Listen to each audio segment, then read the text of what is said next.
ಗೋಬಿ ಹೆಂಗೆ ಮಾಡೋದು ಅಂತ ನೋಡ್ಕೊಬರೋಣ ಬನ್ನಿ. ಎಲೆಕೋಸನ್ನ ತೊಳೆದಿಟ್ಕೊಂಡು ಅದನ್ನು ಅರ್ಧ ಕಟ್ ಮಾಡಿ ಎತ್ತಿಟ್ಕೋಬೇಕು. ನಂತರ ಅದನ್ನು ಚಿಕ್ಕದಾಗಿ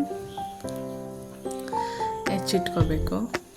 ನೋಡಿ, ಈ ಥರ ಹೆಚ್ಚಿಟ್ಕೊಂಡ ನಂತರ ಒಂದು ಪಾತ್ರೆಗೆ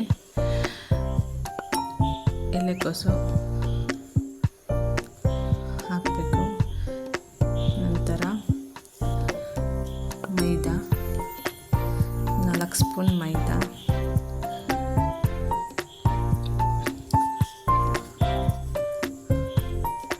2 ಸ್ಪೂನ್ ಕಾರ್ನ್ಫ್ಲೋರ್,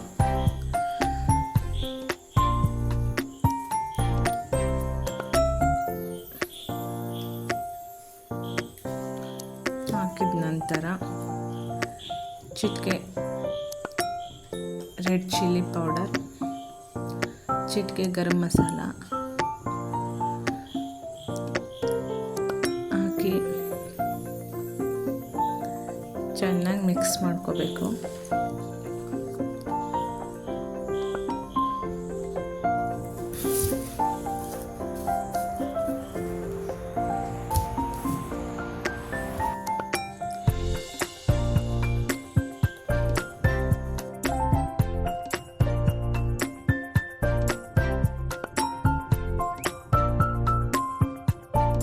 ಉಂಡೆ ಕಟ್ಟೋದಕ್ಕೆ ಮಿಕ್ಸ್ ಮಾಡ್ಕೋಬೇಕು.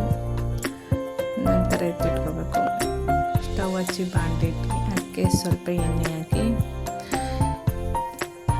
ಎಣ್ಣೆ ಕಾದ ನಂತರ ಚಿಕ್ಕ ಉಂಡೆಯಾಗಿ ಎಲೆಕೋಸು ಹಾಕೋಬೇಕು.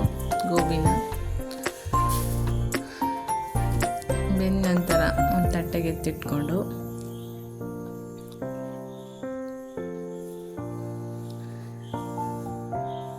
ಈ ಥರ ಗೋಬಿ ತಯಾರು ಮಾಡೋಕ್ಕೆ ಕೊತ್ತಂಬರಿ ಸೊಪ್ಪು, ಈರುಳ್ಳಿ, ಕ್ಯಾಪ್ಸಿಕಮ್, ಮೆಣಸಿಗೆಲ್ಲ ಕಟ್ ಮಾಡಿ ಎತ್ತಿಟ್ಕೋಬೇಕು. ನಂತರ ಒಂದು ಬಾಣಲೆಗೆ ಎಣ್ಣೆ ಹಾಕಿ ಕಾದ ನಂತರ ಸ್ವಲ್ಪ ಈರುಳ್ಳಿ ಹಾಕಿ ಚೆನ್ನಾಗಿ ಬೇಯಿಸ್ಕೋಬೇಕು.